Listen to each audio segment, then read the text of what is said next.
After my wife and I divorced, she went around telling people I was dead. My childhood friend went to the cemetery where I work as a security guard and shouted, "John, if you're really dead, I'll dance on your grave and make sure you never rest in peace." My ex-wife, who had come to the cemetery to get her belongings, also showed up. Don't be delusional, John. Even if you're dead, the grave is our shared property. Isn't this considered trespassing on private property? Chapter 1.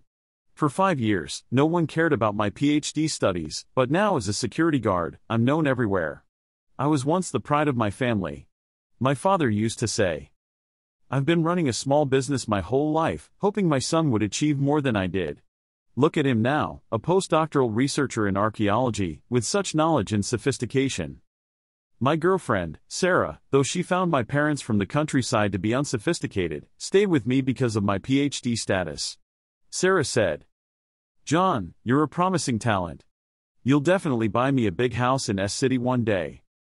Sarah and I were even recognized as a model couple at our university in S City. But later, their dreams were shattered. I left the university and became a security guard at a cemetery near the city. My father was so angry that he wanted to sever ties with me. My mother cried for several nights. Sarah tried to persuade me. "I know it's tough doing a PhD, but you just need to hang in there a bit longer until you graduate. Can't we just hold on a little longer?" I shook my head, lit a cigarette, and said calmly, "I'm tired. Being a security guard is good. Especially where I work, it's so quiet, I can do whatever I want." I asked a former colleague what to do if a customer suddenly starts talking. Guess what Maggie said? She said, "Then just put more dirt on them." Sarah's face darkened. "At a time like this, you still have the heart to joke around. I married you last week because you promised to give me a big house and a happy life. But now you're just a security guard. Why should I believe in you? Let's get a divorce." John, it's not that I'm being materialistic, but that's just how life is, and society is like this. Love can't feed you. I looked into Sarah's eyes and softly said, "Okay." So, while others rushed into marriage, we rushed into divorce. Sarah didn't look back as she got into the Mercedes-Benz of her admirer, William. The next day, I heard Sarah telling others, "John is dead. He died yesterday." In my social circle, friends posted tributes. Remembering my good friend John, rest in peace. I sat in the security room, laughing in anger. Not one of my classmates, with whom I shared 8 years, called to ask if it was true. Senior colleague Maggie took a slow sip of tea. "Now you understand why I, despite being younger than you, came to do this job." Chapter 2. John, get out here. If you're really dead, I'll dance on your grave and make sure you never rest in peace. I was still sleeping in the security room when I heard a loud woman's voice in the cemetery. But why did this voice sound so familiar? It wasn't until I opened the door that I saw the loud woman was my childhood friend, Gigi. Gigi's eyes reddened the moment she saw me. In the next second, she ran over and kicked me down. "John, you've really got some nerve. You've even learned to fake your death." She straddled me and punched me. "Tell me, what's going on, or I'll beat you to death." I explained the situation with Sarah, and Gigi finally let me go. She took out a pack of cigarettes from her pocket and handed me one. Holding a slim lady's cigarette with trembling fingers, she took a drag and cursed. I knew that Sarah wasn't a good person. I frowned. "You've never even met her." Gigi glared, and I immediately backed down. Okay, she's no good. You're the best, big sister, all right?" Gigi snorted. "Of course. When I heard the news yesterday, I rushed back on a plane. Only then did I remember that Gigi was studying in the UK. She took 2 flights to get back to the city, traveling overnight. Her eyes were still bloodshot. I hadn't had a chance to catch up with Gigi when another woman's voice came from behind. "John, you look so honest, but now you're moving on so quickly. Scumbag." I didn't need to turn around to know it was Sarah's voice. I ignored her, which only made her angrier. She stood in front of me, pointing at Gigi. "John, tell me, who is she? Did you start seeing her before we got divorced?" Gigi immediately stepped in front of me, extending her hand. "So you're John's ex-wife, huh?" "I'm Gigi, John's childhood friend and first love." Gigi emphasized childhood friend and first love, almost declaring her claim to John and telling Sarah, "You're just the ex-wife, so get lost. John has nothing to do with you now." Sarah sneered. "Childhood friend or first love, you never even got married." Gigi nearly exploded with anger, and I had to hold her back as she flailed her fists at the air, shouting, "John, let go of me. See if I don't beat this slut to death. If you keep holding me back, I'll dance on your grave when you're dead and make sure you never rest in peace." As I held Gigi, Sarah continued in a mocking tone. "Don't kid yourself. If John is dead, the grave is our marital property. You're trespassing on private property." With that, Sarah ignored the raging Gigi and got straight to the point. "John, where's my luggage?" I pulled Gigi into the security room and retrieved Sarah's luggage from the side. Sarah loaded her luggage into William's Mercedes-Benz. Before leaving, Sarah couldn't resist mocking Gigi. "You really like this fool, huh? Enjoy riding his old bicycle for the rest of your life. You'll never get to sit in a Mercedes." Gigi paused, then burst into laughter, almost out of breath. "Ha! So you're just a country bumpkin." She pulled over my 28-inch bicycle. "Riding in a broken Mercedes C-Class makes you so proud. You call this a broken bicycle? Look up Trek Butterfly online and see what it is." Sarah ignored her but discreetly took a photo of my bicycle with her phone. Chapter 3. After Sarah's outburst in my security room, our classmates realized that the rumor of my death was just something Sarah had said offhandedly. Everyone quietly deleted their morning posts from social media, as if nothing had happened. Gigi, however, was particularly curious about my situation. "Why did you quit your PhD to become a security guard?" I held a cigarette in my mouth, nonchalant. "I don't want to talk about it. It's embarrassing." Gigi suddenly cornered me against the wall, her impressive figure pressed against my chest, and even revealing a glimpse of her cleavage from her neckline.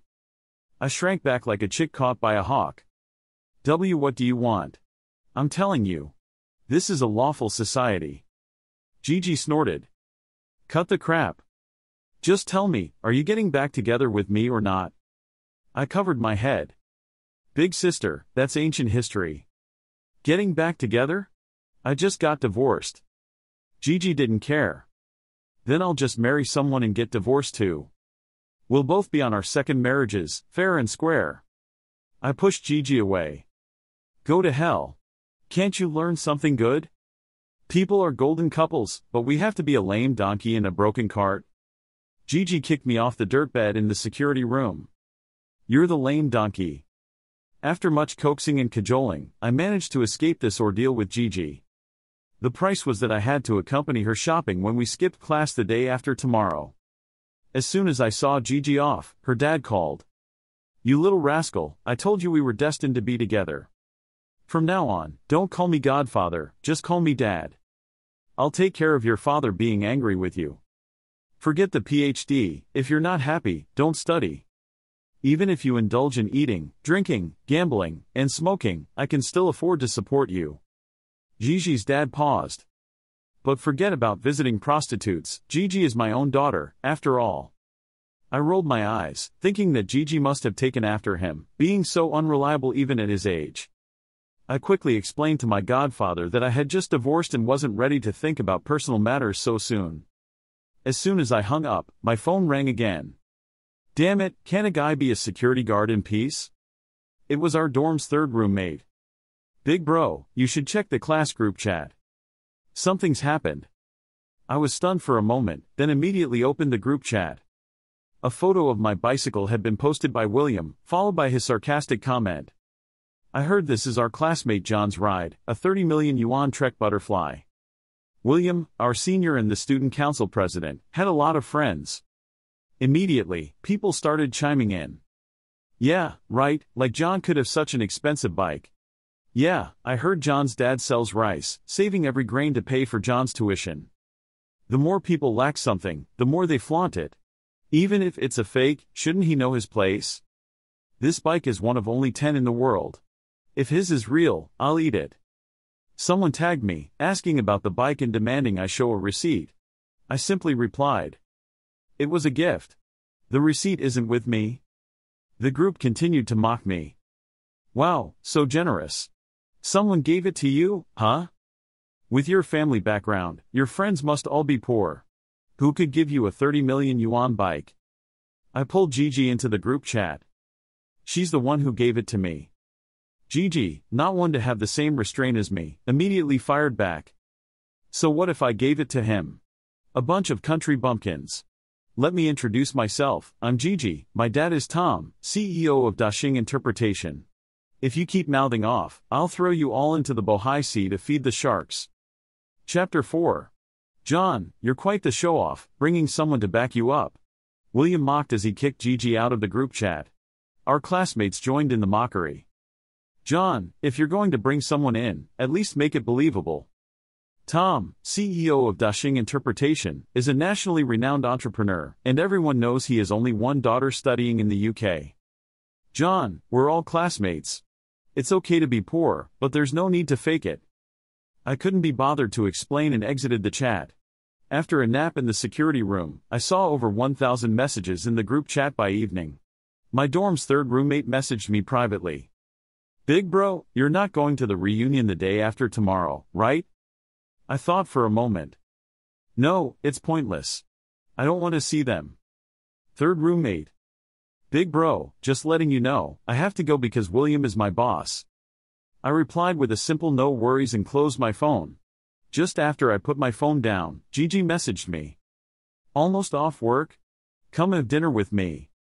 I looked at the clock, the hands pointing to 11 p.m., and frowned. It's so late, why aren't you asleep? Gigi, get lost. I just got back. There's a time difference. I just woke up. Seeing Gigi's string of exclamation marks, I immediately understood that she wouldn't let me off the hook without joining her for a late-night snack.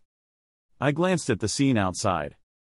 It was 11 p.m., in a desolate area, surrounded by tombstones. The wind rustled the leaves, making it sound as if something sinister was lurking behind those tombstones. Shivering, I messaged Gigi. Can I not go? Gigi immediately called me on video, ready to scold me, but she burst into laughter upon seeing the cemetery in the background. Seriously? After all these years, you're still such a scaredy cat. You must be so frightened you wet your pants, too scared to come out. I thought working as a security guard in a cemetery would make you braver.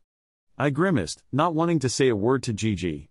She gave me an okay sign. I'm coming to pick you up. 10 minutes, sharp. Gigi hung up the video call, and I looked at the mountain road, at least 10 kilometers from the city. 10 minutes? Was she driving a rocket? I squatted at the entrance, lit a cigarette, and before I could finish it, the roar of an engine echoed in the distance. The quiet of the cemetery and the mountain road amplified the sound, making the powerful engine's roar thunderous. A beam of light approached rapidly from the distant mountain road. A GTR flew up the slope, drifted to a stop with a screeching halt, and Gigi kicked open the passenger door. Get in. God help me. Compared to riding in Gigi's GTR, I felt safer walking alone in the cemetery. Before I could react, Gigi had shoved me into the car. She sped ahead, my soul trailing behind. I had no idea how we arrived at the night market. Gigi sat confidently at a small stall, grinning at me, and shouted to the owner, Dad, 10 skewers of kidneys, with blood vessels. The owner laughed. What's this? Young man, so weak you need to replenish? I wished I could bury my head in the sand like an ostrich. However, a familiar voice at the next table spoke up. Well, isn't it John? Eating at a place like this, where's your 30 million yuan bicycle? Chapter 5. Gigi, without looking back, retorted angrily at the table, if your mouth is open, speak, if it's your ass, keep it shut. Stop spewing crap. The group at the next table included my former classmate Stephen and others who were close to William. They naturally sided with William in today's incident. One of them was even filming a video before Gigi spoke up. Look, our buddy John, so humble, riding a 30 million yuan bicycle and eating street food. But when Gigi spoke, they all stood up. Stephen, emboldened by alcohol, grabbed a beer bottle and pointed it at Gigi. Fuck. Who the hell are you calling a bitch? Gigi turned, her eyes seemingly capable of murder. Before Stephen could continue, I smashed a bottle on his head. Regardless of my relationship with Gigi, any man would react to hearing a girl next to him called a bitch. Stephen's friends immediately rushed at me, and a fight broke out. The street stall overturned as we fought, and Gigi walked away. Fortunately, my years of PhD study hadn't kept me from staying fit. These guys, who had entered society early and indulged in daily drinking, were physically depleted. I held my ground against the 5 of them, but being outnumbered, I knew it was only a matter of time before I got hurt. As I turned, Gigi ran over, holding a pot of hot soup. "Move, John." The next second, she dumped the boiling soup on them. The 5 of them jumped around, scalded by the hot soup. Our late-night snack was interrupted as the police arrived and took us to the station for statements. I ended up paying 3,000 yuan in medical expenses. As we left the police station, Gigi looked at me, tilting her head. "You're pretty good in a fight." But it wasn't very satisfying. I quickly grabbed her. "The police have mediated, don't cause any more trouble." Gigi replied with an "oh," pouting as she walked ahead. Stephen and his friends glared at her, their eyes practically burning with anger. When we reached the night market street, Stephen's group got into their car, throwing threats. "John, don't let me see you at school." Stephen pointed at Gigi. "And you, bitch." Gigi looked at me, a mischievous gleam in her eyes. "See, they provoked me. You know I don't spoil brats." Gigi gave Stephen the finger. "If you're so tough, don't move from your car." Stephen sneered. "I won't move. Let's see what you do." I gave Stephen a thumbs up, admiring his bravery for standing up to Gigi. Gigi turned a corner, and the sound of an engine revving filled the street. Thick smoke appeared as Gigi's GTR did a burnout, launching off the street. In an instant, the GTR accelerated to 80 km per hour, slamming into the rear of Stephen's Honda Accord. Using its powerful engine, the GTR pushed Stephen's Accord into the flower bed. When it could no longer move forward, the GTR began to reverse. Stephen and his friends scrambled out of the car, shouting, "This is attempted murder." Before they could finish, the GTR roared past again, smashing Stephen's Honda into a wreck. Gigi coolly got out of the car and sat on the now deformed hood of the GTR, calling her insurance company. "I need to file a claim. I mistook the gas pedal for the brake just now. No big deal at the scene, just totaled an old Honda. No one died, no one died, those guys jumped out quickly." Chapter 6. Initially, I had no plans to attend the class reunion, but it became Gigi's battleground. I complained to my friend, Old 3. "Do you think William and his friends have a death wish? Why would they provoke Gigi?" Old 3 sighed. "After graduation, things have gone too smoothly for them, so they think they're superior. Plus, with decent family backgrounds, they don't think much of anyone. It's typical youthful arrogance." Early the next morning, Gigi kicked my door open. "John, get out. We're going to the reunion." Rubbing my sleepy eyes, I tried to dissuade Gigi. "Didn't we plan to go shopping today? How about we do that instead? The reunion isn't worth going to." Gigi squinted, pinching my waist. "Stop whining. I'm going as your girlfriend, and you're complaining." I shook my head vigorously. In the end, I had to go to the reunion with Gigi. Luckily, Gigi's GTR was in the shop, so I drove. For appearances, William chose a 5-star hotel in the city. Gigi and I both found it pretentious. Such places rarely have good food, it's all for show. The best food is found in small local joints or private kitchens, which William would look down upon or not even qualify to enjoy. So, he picked this awkward middle ground. We parked my new Bentley Continental in the corner. I'm not one for flaunting, so this car rarely sees the light of day, even Sarah hadn't seen it. As we headed upstairs, we ran into William and Sarah. Sarah frowned slightly at Gigi and me, while Gigi subtly hooked her arm around mine. William, seeing his goddess frown, immediately mocked. "What, did you ride that 30 million yuan bike today too?" I didn't even glance at William, lowbrow. As we say in the Northeast, you're chewing on the same piece of crap. William's face turned red with anger, ready to retort, but the elevator doors opened. Several classmates stood at the elevator entrance, waiting for William to join them in the private room. William's lackeys quickly took his bag and coat. Yesterday's acquaintance, Stephen, started flattering and belittling. Wow, William finally got the goddess. Unlike some people, who have no class. Gigi tilted her head, revealing her small tiger teeth. Some people just lack guts. If they had any, they wouldn't have jumped out of the car yesterday. Stephen's face turned green with anger, but such an embarrassing incident was not something he could openly discuss. Upon entering the private room, William and Sarah took the main seats. I intended to sit casually, but Gigi pulled me to sit across from them. Sarah demonstratively placed her new handbag on the table. By chance, Sarah and Gigi had the same bag. Gigi laughed ungraciously. "Oh, Sarah, your bag looks so real." Sarah frowned. "What do you mean?" William quickly intervened. "Gigi, it's just a coincidence. No need to be so harsh. I bought this bag for Sarah." "Are you implying it's fake?" Judging by William's nervous expression, it was highly likely the bag was fake. After all, Sarah was just an ordinary college student and wouldn't recognize a real Hermes Himalayan Birkin bag. William might have tricked Sarah, but Gigi, whose family has a dedicated wall of bags like these, could spot a fake in no more than 3 glances. Gigi confidently placed her bag next to Sarah's. Same bags aren't a problem. It's only embarrassing if one's fake. Chapter 7. When the 2 bags were placed side by side, the differences were obvious. Although Sarah's bag was well made, it paled compared to a genuine Hermes bag worth millions.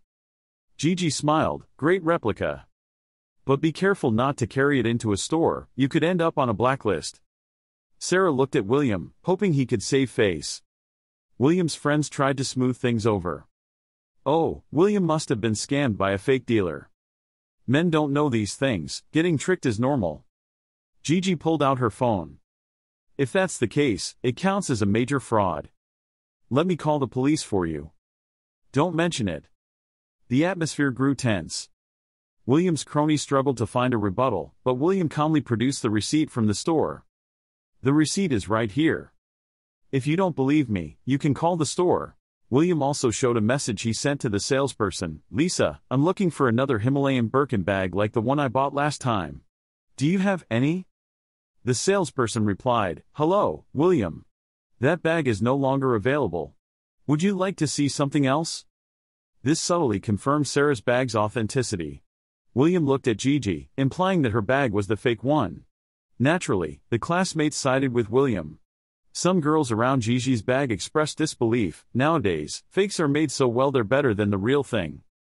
Sarah smiled, clinging to William's arm with an air of superiority. Stephen, ever the sycophant, chimed in. "He gives her a 30 million yuan bike but carries a fake bag. I guess the bike was a knockoff too."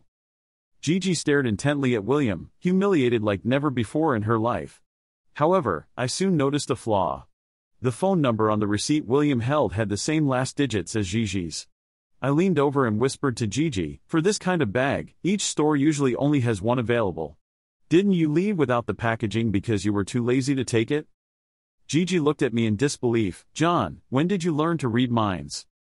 I pointed to the receipt in William's hand. "If I'm not mistaken, that receipt should be for your bag. You should call the manager since you're a VIP customer." Gigi burst out laughing, causing everyone else in the room to think she had lost it. The next moment, Gigi made a video call to the VIP customer manager. "Get to the hotel now. I'll send you the address. Your VIP client needs your service." Gigi sat back down angrily, and everyone was waiting to see her embarrassed. Across from me, William looked visibly uneasy. 10 minutes later, the manager appeared in our private room. Gigi immediately spoke up. "What's the deal with the bag on the table? Where's my receipt? If this isn't sorted out, I won't buy from your store again. Oh, and my company won't either." The VIP manager, sweating profusely, quickly called the staff. In a few minutes, the manager took the receipt from William's hand. "William, receipts are personal items. Our staff will refund you for purchasing the receipt, and that employee will be fired. Additionally, all your and your company's loyalty points and membership status with our store are cancelled. We will also sue you for harming our brand's image." The VIP manager respectfully handed the receipt back to Gigi. "Gigi, here's your receipt. Please confirm that none of your personal information has been misused. If you wish to sue this gentleman and the employee, we will support you." Sarah was mortified and stormed out. William was drenched in cold sweat. That account wasn't his personal one, it was the company's. With the membership revoked, future purchases for client gifts would cost significantly more. His position as sales manager could be at risk. Chapter 8. After Sarah and William left, the other classmates stayed, likely because William had already paid for the meal to show off, and they saw no reason to leave a free meal. Gigi and I suddenly became the ones everyone wanted to ingratiate themselves with. Stephen and his group, now sidelined, could only mutter sarcastically, "If you're so rich, why are you having dinner with us? Shouldn't you be sipping 82 Lafite and eating molecular gastronomy?" Gigi glanced at Stephen. That's why you're such a poser. Only those pretending to be rich would drink 82 Lafite. She then called the waiter and ordered the only 2 bottles of Romanée Conti the hotel had. It became clear to everyone that Gigi had a background they couldn't afford to mess with if she could casually swipe a card for tens of thousands on wine. People began to speculate about my relationship with Gigi. Gigi openly declared, "John and I are childhood sweethearts. I was his first love, and now I'm his girlfriend." Everyone gave a knowing look, likely thinking I was just another guy clinging to a wealthy woman.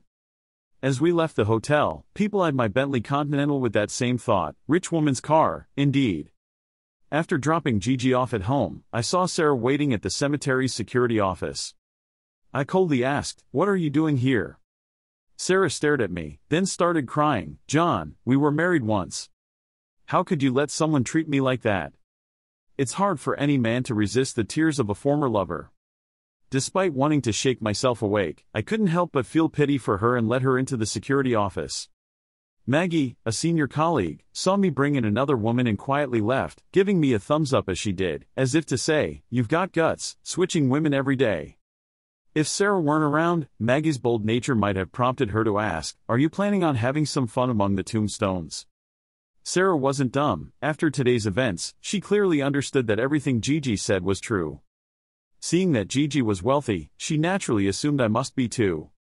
She looked at me and asked, "So you're actually rich, aren't you?" I shook my head. Sarah was clearly skeptical. I hurriedly explained, "The money is my parents'. It's not mine." "Sarah, then why didn't you tell me?" "Me, you never asked." Sarah bit her lip. "Were you afraid I'd be after your family's money?" I sighed. "That's not it. I planned to tell you about my family's situation if you came home with me. But you never wanted to go back to the countryside with me." Sarah looked stunned. "Isn't your family in the rice farming business?" I nodded, "Yes." Sarah was puzzled. "How much money can selling rice make?" I started to count on my fingers, then gave up. "I'm not sure exactly. Let's put it this way, have you heard of Wuchang rice? My dad's responsible for half of it." Sarah's eyes nearly popped out of her head. "And you said your tuition was saved up from selling rice?" I nodded, "Yes, my family sells rice." I looked at my watch, watching the second hand move. "All right, a second has passed. I've saved up enough for a semester's tuition." Sarah's eyes seemed to be burning with anger. However, in the next moment, she softened, her eyes welling up with tears. "John, can't we go back to how things were?" I looked at Sarah, feeling uneasy. "Sarah, my dad always said I was a simple guy, but he never said I was an idiot." Chapter 9. "Sarah, I was wrong. Please forgive me this one time." William appeared outside the security office in his Mercedes, pleading with Sarah. She looked at him, her eyes reddened further. "William, I've told you, I don't want to see you anymore.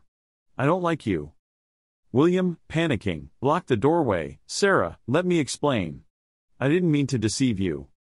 I pushed Sarah towards him. "Sort out your issues outside. This security office isn't open to everyone." After shutting the door, I leaned against it, smoking a cigarette and listening to their conversation. William said, "Sarah, I did lie to you, but haven't you lived better with me than with John?" Sarah retorted, "William, I was blind to have been with you. Do you think you can compare to John? Do you have as much money as he does?" William tried to defend himself. "Sarah, you're just a gold digger. If you had known John was rich, would you have divorced him? You're just a second-hand woman. I'm only with you out of pity." Sarah, furious, kicked William hard. "Get out of my sight." William, unfazed, demanded, "Fine, give me back all the money I spent on you during this time." I watched, amused, as Sarah and William argued. William, who had always seemed so dignified, was now bickering with Sarah without any concern for his image. He forced her to return everything he had given her. In the end, Sarah was left standing in the cemetery wearing only her underwear and a bra. If she didn't consider underwear too personal to let William buy, she would have been completely naked. As William took everything, he sneered, "You're nothing without your looks. You almost cost me my job. I'll give you one more chance, apologize now, and I'll let you back in the car." Sarah spat a defiant "Get lost." William left the cemetery without looking back, leaving Sarah crouched on the ground, wearing only her underwear, her eyes red and tears streaming down her face. In the vast cemetery, only Sarah, dressed in just her underwear, remained crouched on the ground. Her eyes were bloodshot, and tears streamed uncontrollably down her face. I had always known William wasn't a good person, but I hadn't expected him to be so cruel. I opened the security office door. "Come in. It's not good to be seen like this." Sarah looked at me with red, tearful eyes. "John, will you remarry me?" I looked at Sarah seriously. "Feeling sorry for you doesn't mean I want to remarry you, nor does it mean I still like you. I'm just being kind." Sarah, like a cornered wolf, snapped, "John, stop pretending to be a good guy. You're just like William, only interested in sleeping with me. I won't beg you again. If I chose wrong, it's my own fault." With that, Sarah, wearing only her underwear, barefoot, walked down the hill. Maggie, who had been watching, came over and handed me a cigarette, squinting in the direction Sarah had gone. "You know, she seems more dignified like this." I nodded. If she'd been like this all along, we wouldn't have divorced. I handed Maggie a military coat. "Senior, are you off duty?" Maggie gave an okay sign and casually took the coat, got into her little Polo, and drove off with a roar that nearly deafened me. I stared after her, stunned. Wow. Do all women drive like this now? Chapter 10. Big brother, look. Something's happened again. A week later, while I was still sleeping in the security office, I was jolted awake by a barrage of phone calls from my third brother. A 46-page PowerPoint had surfaced in all the school's large online groups and forums. The person who posted it was, of course, Sarah. The title was, "My ex-husband hid his wealth, abandoned his wife and child, and ran off." I stared at the PPT in shock. Sarah had saved all our chat records from the past years. Each snippet was carefully curated, painting me as a complete scumbag. According to the selective and out-of-context content, it seemed I had meticulously courted Sarah from university, slowly increasing her affection for me. Some parts were labeled by Sarah as evidence of emotional manipulation, or PUA. For example, when she had wanted a luxury handbag during college, I hadn't bought it for her. Instead of mentioning the handbag, Sarah had screenshotted our conversation. "Babe, focus on your studies while you're in school. Don't get distracted by shopping. It's not that I won't buy it for you, I just think you don't need such things in school. When you really need these things, I won't hesitate." Sarah only captured these lines, annotating them with, "Every anniversary, John would say these things, speaking righteously as if he was concerned, accusing me of being extravagant." She also posted a picture of her old bag, which she had used for 5 years and bought for 69 yuan, questioning why she was wrong to want a new one. Below that, she displayed my AJ sneakers, which cost over 10,000 yuan, pointing out that I wouldn't even spend a few hundred yuan on her. Finally, she concluded, "Maybe I'm just naive in love. I was so blinded by love that I couldn't see how much of a jerk he really is. I'm posting this to warn everyone, don't be naive in love, learn to recognize a scumbag."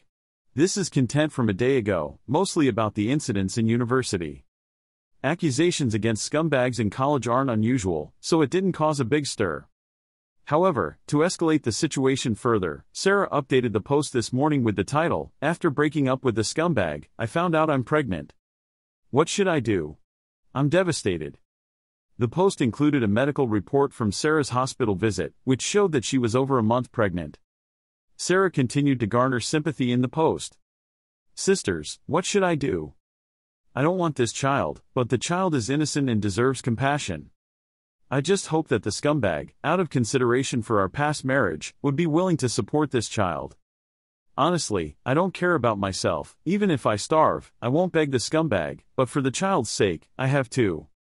She also shared photos of her previous injuries with the caption, "It doesn't matter how you treated me before, just treat our child well in the future." This post became an explosive topic, with the whole school condemning me as a major scumbag. Even my mentor called me. "John, what's going on? Weren't you married to Sarah? How did things get this bad? I must tell you, although personal reputation won't affect your PhD graduation, it will lower your image score." I sighed. "Don't worry, Professor. I'll handle it." After hanging up, I was genuinely angry. "Sarah, I wanted us to part amicably." Chapter 11. When a woman is determined, men should be wary. Sarah stayed calm and didn't approach me for a week to negotiate, allowing the online rumors to grow. she even interacted with some commenters. Meanwhile, with Gigi's help, I was meticulously planning my next steps. After a week, the online buzz had reached its peak, with Sarah's PPT making headlines twice, becoming a prime example of calling out a scumbag. When I showed up at Sarah's door, she looked at me as if she had expected this. I dejectedly asked, "Is the baby okay?" Sarah proudly rubbed her belly. "Of course, this child is my golden ticket." Angry, I clenched my fists but spoke humbly, "So, let's remarry, and we can have the wedding we never had." Sarah scrutinized me and sneered, "Now you regret it?" "Fine, I agree, but the dowry must meet my terms." I nodded. "Of course, you named the price." A barely noticeable smile played on Sarah's lips. "Your bicycle alone is worth 30 million. I want 50 million for the dowry, is that too much?" I looked at Sarah, smirking inwardly. She really thinks she's worth that much.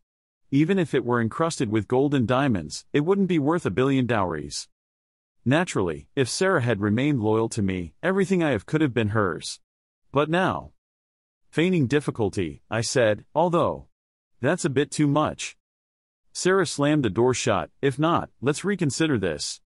The online discussions are still fermenting, let's see how you handle it." I hurriedly knocked on the door. I didn't say I wouldn't do it, just that it's challenging. "Give me a few days, I'll bring the dowry on the wedding day in front of everyone." Sarah reopened the door, nodding in satisfaction. "Fine, let's discuss the details." With careful planning, Sarah agreed to get married first and then reapply for the marriage certificate, calling it my probation period in a public statement. This was to ensure she wouldn't be labeled a fool for forgiving a scumbag. Even now, she was still concerned about maintaining her image as a good wife and mother. The wedding was planned to be held twice, once at the school and once in her hometown in the Northeast. The school wedding was to solidify our social ties, ensuring that everyone could supervise our relationship. Sarah initially didn't want to go back to the Northeast, but she agreed when she heard that her uncles and aunts had prepared many gifts. For days, I treated Sarah like a queen, serving her hand and foot. When we took wedding photos, Sarah specifically requested a photo where she posed like a queen, standing on a chair while I kneeled and kissed her foot. Sarah said this would symbolize her lifelong control over me. I had a cold glint in my eye, but I decided to endure it for my plan's sake. With Sarah's publicity, the entire school knew about our upcoming wedding. Alumni from 3 different graduating classes were invited. The school was eager to showcase this marriage as a symbol of the strong alliances formed among its students. Even the principal was invited to give a speech. The wedding was grand, but I didn't notify my family because this wedding was never going to happen. Chapter 12. Today is the joyous day for John and Sarah. On the large school playground, the wedding officiant passionately delivered a wedding speech. This event, attended by thousands, had stirred the entire city, with even the evening news reporters broadcasting it live. As the officiant was halfway through the ceremony, a PPT presentation suddenly appeared on the big screen behind them, looping through the content Sarah had previously posted. People started murmuring. Didn't they say this wouldn't be mentioned again? Why is it up there now? Are they not giving John a way out? Sarah quickly looked at me. It wasn't me, how did this happen? I smiled. Of course, it wasn't you who put it up there. It was me. Sarah looked at me in disbelief. The PPT then displayed different content. Next to Sarah's screenshots were clearer versions of the original chat records. In the chats where Sarah complained about not having a handbag, the original records showed. "Honey, what do you think of this bag?" Below the conversation was a picture of an LV handbag. My response was, "We're still students, there's no need to buy something so expensive. When you start working and actually need such a bag, I'll buy it for you." That's the content Sarah had captured. But what truly shocked everyone was the following message. "John, don't think I don't know your research grant has been approved. What's wrong with using a bit of that money? Why should you act like a saint when others aren't?" This statement offended most of the mentors and PhD students at the university. The principal immediately assured the reporters, "We will thoroughly investigate whether such incidents are occurring and leave no stone unturned." Sarah's image as a cold goddess quickly crumbled, and everyone realized her values were skewed. Even people watching the live stream commented, "If the wife's morals are off, the husband will eventually face consequences." Sarah reached out to me. John, please turn it off. I don't need a dowry anymore, I'll listen to whatever you say. Don't ruin me like this. Give me a way out. I sneered. Did you think about giving me a way out when you were ruining me? Then, something even more shocking happened.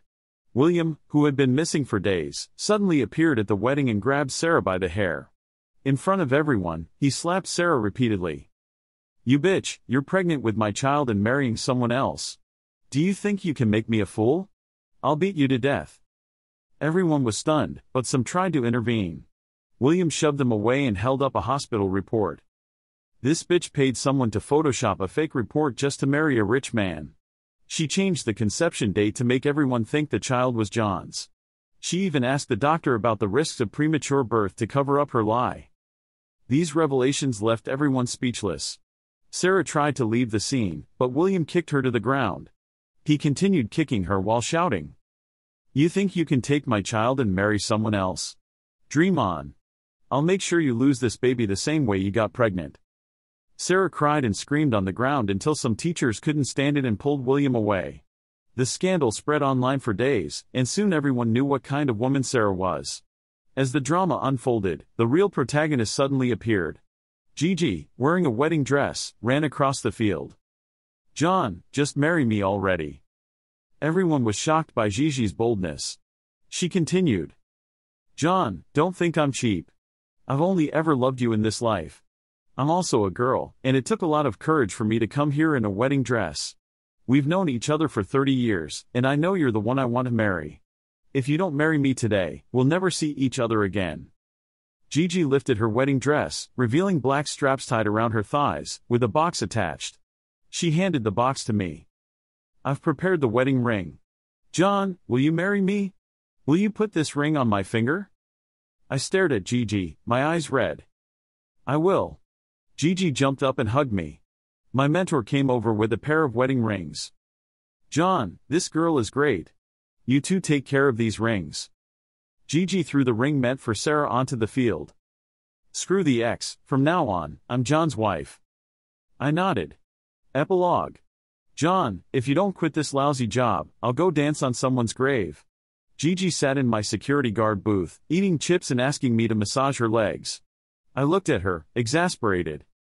"Have some respect, old lady. The people are already dead, don't mess with them." Gigi pinched my waist hard. "Who are you calling old?" I quickly begged for mercy. I'm old.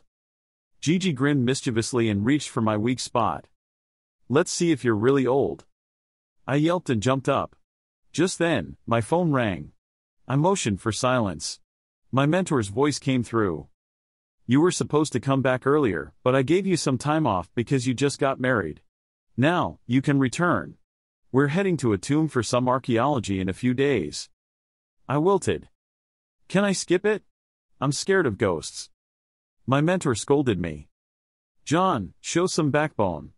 I sent you to work as a security guard at a cemetery to toughen you up. If you don't come with us this time, I won't let you graduate." Gigi, eavesdropping, grabbed the phone. "Don't worry, Professor, John will definitely go. If he doesn't, I'll tie him up and bring him myself." The professor praised Gigi. "John, you've married a good woman."